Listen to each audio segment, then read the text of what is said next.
নমস্কার বন্ধুরা, শিল্পীস ব্লগে সবাইকে স্বাগত। আজ আবারও চলে এসেছি চাউমিনের রেসিপি নিয়ে। শুরু থেকে শেষ পর্যন্ত ভিডিওটি দেখার অনুরোধ রইল। আসুন দেখে নেওয়া যাক আমার ভেজ চাউমিন রেসিপিটি। আমার রেসিপিটি যদি আপনাদের ভালো লেগে থাকে তাহলে লাইক ও শেয়ার করার অনুরোধ রইল। আমি এখানে ভেজ চাউমিন বানানোর জন্য কড়াইতে দিয়ে দিচ্ছি 4 কাপ পরিমাণ জল, আর দিয়ে দিচ্ছি 1 চামচ লবণ আর 1 চামচ রিফাইন্ড অয়েল। এবার জলটাকে ভালো করে ফুটতে দেব। জল ফুটে এলে এর মধ্যে আমি চাউমিনগুলো দিয়ে দেব। এরপর চাউমিনগুলো ভালো করে কিছুক্ষণ নাড়িয়ে নেব। 4 থেকে 5 মিনিট এটা সেদ্ধ করে নেব। তারপর একটা ঝুড়িতে ঢেলে নেব। এবার কড়াইতে 2 চামচ রিফাইন্ড অয়েল দিয়ে বাদামগুলো ভেজে নেব। এখানে আমি 1 মুঠো বাদাম নিয়েছি। বাদাম ভাজা হয়ে গেছে, এবার বাদামগুলো আমি তুলে নেব।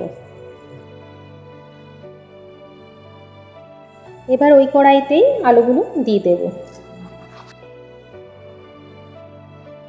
সামান্য লবণ দিয়ে আলুগুলো ভেজে নেব। আলু একটু নরম হয়ে এলে দিয়ে দেব পেঁয়াজ কুচি। পেঁয়াজ আলু একসাথে কিছুক্ষণ ভেজে নেব। এরপর দিয়ে দেব গাজর কুচি। সব কিছু আবারও ভালো করে 2 মিনিট ভেজে নেব।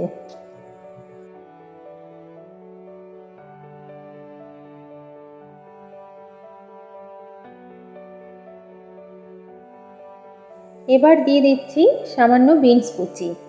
আবারও সব কিছু একসাথে মিশিয়ে নেব।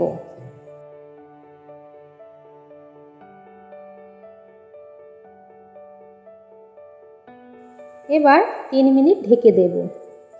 3 মিনিট পর ঢাকা খুলে আবারও সব কিছু নাড়িয়ে নেব।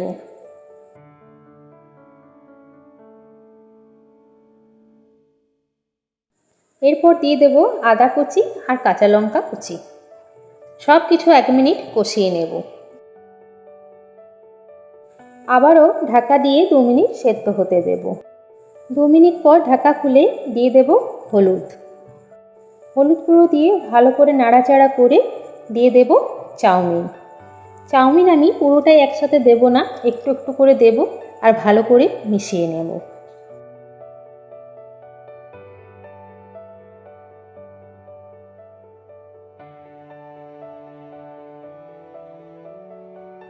একটু একটু করে চাউমিন দিতে হবে আর ভালো করে নাড়াচাড়া করে চাউমিনটাকে ভালোভাবে মিশিয়ে নিতে হবে। চাউমিন ভালোভাবে মেশানো হয়ে গেলে দিয়ে দেব টমেটো সস। আবারও সব কিছু ভালোভাবে মিশিয়ে নেব। এই চাউমিন রেসিপিটি বাচ্চাদের স্কুল টিফিনেও দেওয়া যেতে পারে। বাচ্চারা এটা খুব আনন্দ সহকারে খেয়ে নেয়, সেজন্য এটা স্কুল টিফিনে বানিয়ে দিতে পারেন। এবার দিয়ে দেবো 1/2 চামচের মতন লবণ। খুব ভালোভাবে চাউমিনটাকে মিশিয়ে নিতে হবে। মোটামুটি তৈরি হয়ে গেল আমার ভেজ চাউমিন। এবার এটাকে একটা পাত্রে ঢেলে নেব। এবার এর মধ্যে ভেজে রাখা বাদামগুলোও দিয়ে দেব। কেমন লাগলো অবশ্যই জানাবেন। ভালো লাগলে একটা লাইক অবশ্যই দেবেন, আর খারাপ লাগলে ডিসলাইক করে দেবেন। আর আমার চ্যানেলে নতুন হলে চ্যানেলটি সাবস্ক্রাইব করবার অনুরোধ রইল। আজকের মতন এই পর্যন্তই। আবারও চলে আসবো আরও কোনো নতুন রেসিপি নিয়ে। ভালো থাকবেন, সুস্থ থাকবেন, আর আমার ভিডিওটি শেষ পর্যন্ত দেখার জন্য অনেক অনেক ধন্যবাদ।